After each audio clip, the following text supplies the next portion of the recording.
Sunana Ali Ibrahim, amma an fi kirana da Ali Dawayya. Karatar da na yi a bana bakwai na fito a rol ɗin Ilu.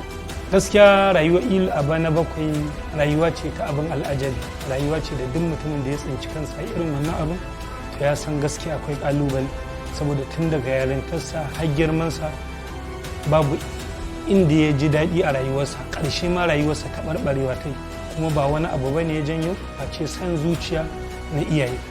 Don Allah ku yi haƙuri, duk wayannan abubuwan da nake yi wallahi ba a san raina ba ne, domin ku tun ina ƙarami na rasa iyayena, kawuna shi kaɗai ya ɗauke ni, gani nake kamar ASP Nazir ɗin nan ya gane ni. Kamar ya gane ka? Saboda bai sa da kace ta kan aikin sa ne.